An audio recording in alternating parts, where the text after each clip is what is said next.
Blasphemous Asshat Productions presents Santa is Culling the Town.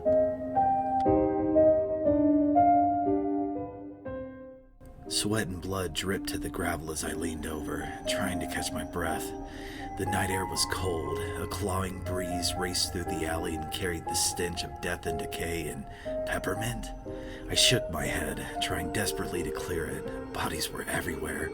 Some dead, some running, fear and desperation heavy in the night. The smoke was thick beyond the alley. Screams cut through the gunshots and crashes of conflict and murder. Oh, I had to be dreaming. None of this could be real. It was impossible.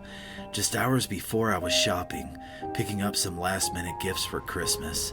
Despite the restrictions across the U.S. from the COVID recovery, commerce had been in full swing, a city busy with buying, ignoring the year-long precautions of the pandemic, braving the streets on the eve of Christmas. As the day gave way to dusk, the change was slow, insidious. A few more sirens welling in the background, a bang, surely a firework. Just the machinations of merry revelers. But then screams in the distance. No, dogs barking. A hint of smoke, more sirens. By the time the sun had fully set, it was pandemonium. Crowds of people running, bodies on the ground bleeding out, the danger unseen but all around. So I had run. Forcing myself upright, I peered down the alley, wiping my bloody face on the back of a sleeve. Most of the shouts had died down. An ominous silence fell over the city. Cautiously, I crept to the end of the alley and peered around the corner. The street looked deserted. Warehouses lined either side, large brick and steel buildings that beckoned me to the safety of their walls. If I could get inside, hide out until morning, maybe it would be okay. I didn't know what was happening, but I knew if I didn't find shelter, I wouldn't live to see the sunrise. Breath in my throat, heart racing, I took a half step forward, then screamed as something grabbed my ankle. I was yanked to the ground, the wind rushing from my lungs as I slammed hard to the earth. Before I could recover, a grimy hand was over my mouth, a whispered panic voice in my ear. You better watch out. The breath was sour, insistent. A finger pointed to the end of the alley.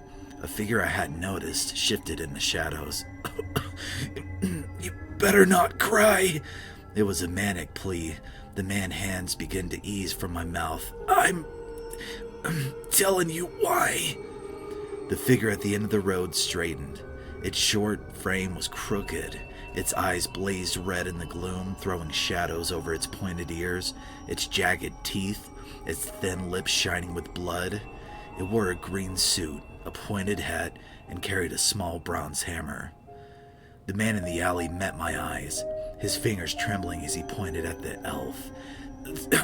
Santa Claus is coming to town. The words faded as the man's eyes closed, his body going limp. A red pool formed around the man's neck, the gash clear as his head tilted back. I stifled a scream, scuttling back and pressing myself against the wall of the alley. This wasn't real. It had to be a nightmare. Head between my knees, I reeled, rocking back and forth, frozen with terror.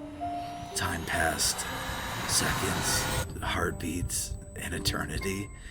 By the time I opened my eyes, the blood from the man's neck was still, reflecting the moonlight with a foreboding promise. Gritting my teeth, I stood, doing my best to ignore the panic racing through my mind. I had to find safety. I had to go.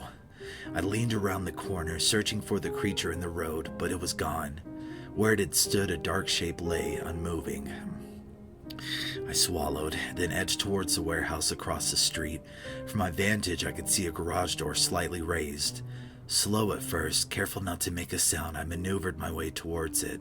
Halfway there, a cry broke the silence and I ran, heart pounding, blood roaring in my ears. I reached the door, skid to my knees, and wedged myself beneath the opening. I was halfway through when a thud resounded from outside, followed by a searing pain in my ankle. There was a flash of green on the other side, a small figure moving lightning fast.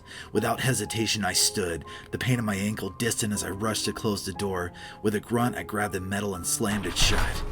The scream that followed made my stomach drop.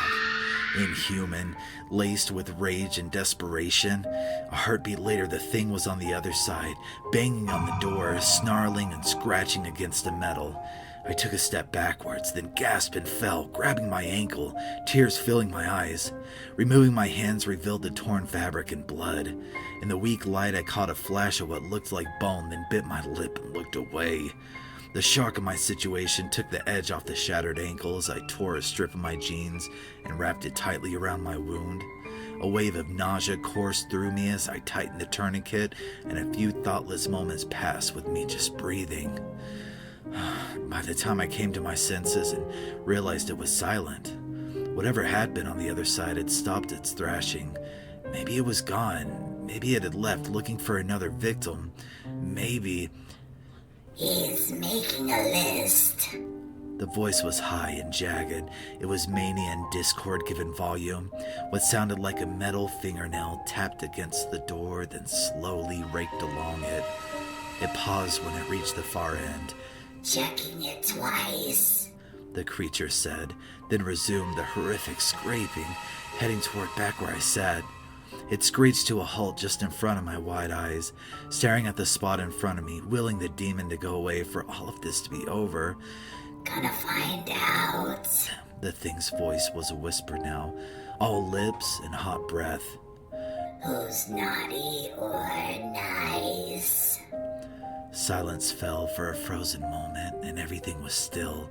Then the door exploded, a hole ripping open in the center and a blurred green movement. The next I knew, the elf, this close to the abomination, there was no doubt. It was pinning me to the ground, arms raised overhead and a gleaming brass hammer poised to strike. Santa Claus is coming to town! It screamed and swung the hammer. Its head exploded. The boom that preceded echoed like thunder in the warehouse, making my ears ring. Viscera and awful sprayed over me as the elf's body was hurled to the side by the explosion, the smell of rotting peppermint making me gag. My head spun, my breath was short, my ankle was on fire, my throat was so dry. The sound of footsteps walking toward me was the last thing I knew before the collapsing walls of my vision claimed me, and I passed out. Time passed. In between dreams and nightmares, I caught glimpses of hushed voices, of movement. Waking and sleep melded together, and memory wove through it all like a poisonous web. When I finally forced my eyes to open, I breathed a sigh of relief to see the sky lightening from black to gray to the faintest hint of red on the horizon. The smell of wood smoke met my nose, and I turned my head, wincing as pain shot through my body. A small fire flickered in the gloom, revealing figures laying haphazardly around, sleeping bags pulled tight. A lone man was sitting on a rock nearby and saw me move. He stood. I studied the man as he quietly stepped over to me. He was tall and lean, clad in a black jacket and cargo pants with a shotgun slung over his shoulder. As the stranger drew near, I focused on the insignia stitched to his chest. It was a red tree, simple in design, crisscrossed by a candy cane and a sword. The man came close and knelt, passing me a granola bar, then pressed a finger to my lips, motioning to the sky. I nodded, furrowing my brow in confusion and taking the food. A canteen came next, and he drank greedily before handing it back. I opened my mouth to speak, but the man shook his head, then motioned to the sky again. Following his gaze, I looked up and stifled a gasp as a shadow streaked above them, the trees surrounding the camp obscuring the details, but a moment later 3 more passed, the last going slow enough for me to realize what I was looking at. It was more of those elves, but they were mounted and flying through the air on... No, I shook my head, refusing to believe my eyes were seeing. Another darted by and my heart sank. Reindeer.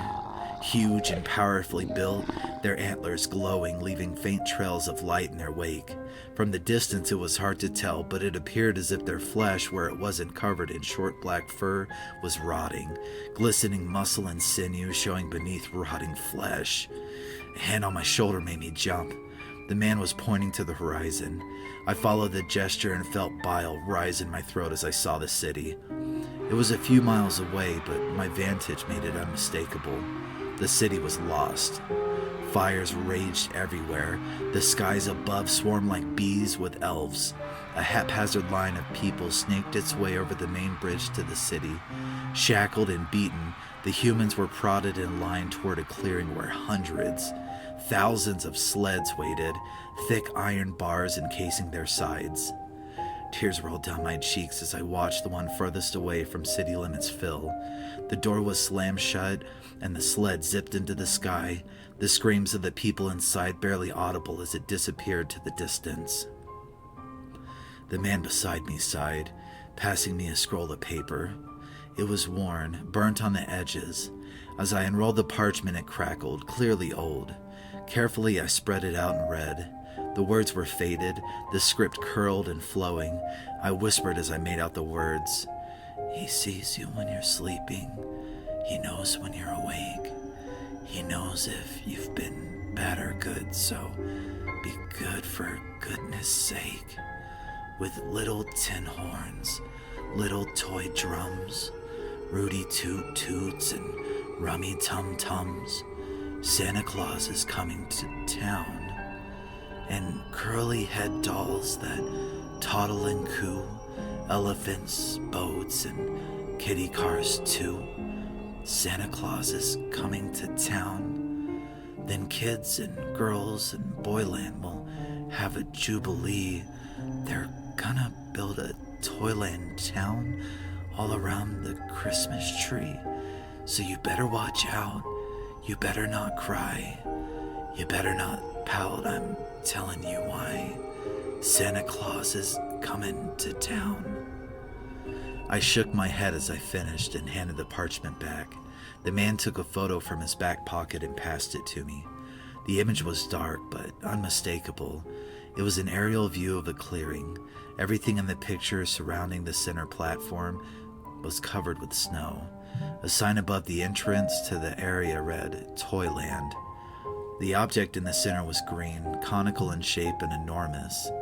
It rose above the trees around it, and stamped on its corrugated metal side was the face of a man, cheeks rosy, a red cap over a head of curly white hair. Words were written with a jagged hand at the top of the picture. It fell from my hand as I read it. Santa Claus is coming to town.